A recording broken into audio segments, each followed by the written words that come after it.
All right, guys. Got the drive shaft out. That's strained. Got all the bolts out for the third member except two, because I got to pull the axle shafts out. So you got to use your to unbolt the caliper bracket off the rest of the bracketry. So you can get your rotor out.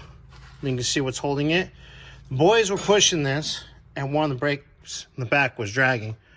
One of the tires was dragging. Yeah, you can hear it going. So this is definitely the side, because I'm gonna have to take a pry bar to that to take that off, which is the passenger side. So we'll have to look into that once we start slapping this all back together, see what needs to be greased, what's maybe rusted. Yeah, if we lubber, we'll luber. So hopefully we can get it. Hopefully I can get it off, no problems. And then when we go put it all back together, I can take these pins out on top and bottom and lube them, and hopefully that will allow it to come off or work properly. So I'll get this side finished taking it apart. I'll show you guys what's going on and go from there. All right, guys. Well, I got it off.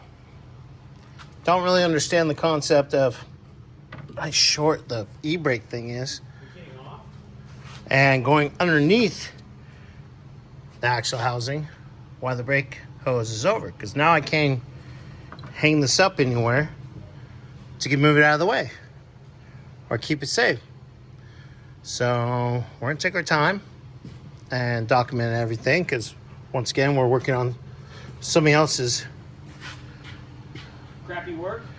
messy work. We'll just say messy work, which is because there's no reason for the brake line to be up that way and the e-brake to wrap underneath. The e-brake cable should have routed around and over the top of the leaf spring. And it shouldn't have been that short. But now when we put it back together, we have to route it that way. Because, and hope for the best. Yeah, because it's not done properly. And there's no bracket for it either. Look, it's just kind of hanging out. No, I just took the caliper brake.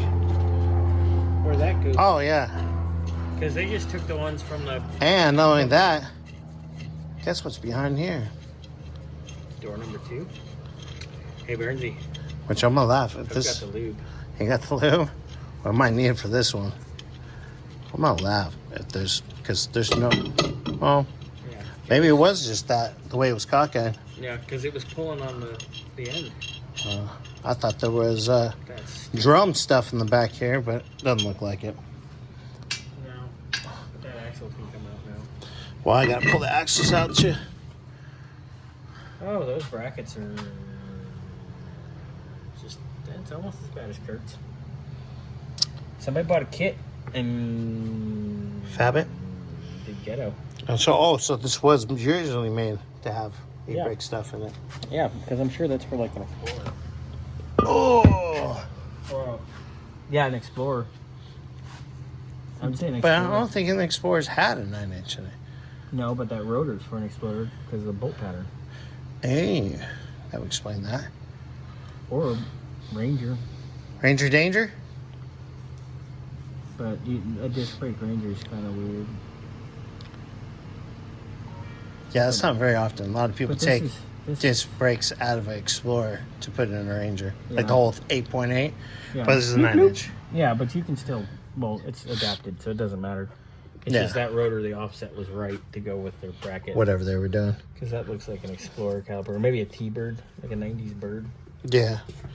All right. My grandma had a 90s Cougar, 93 Cougar. Well, I had that 90 Thunderbird. Yeah, you know. The non-supercharged one. I love those. We should buy some of those. Dude, I was so bummed. That's my favorite body style. Because there was a supercharged one in the junkyard. I went to go get the parts. Do you want me to lube it? And someone was already pulling parts of it.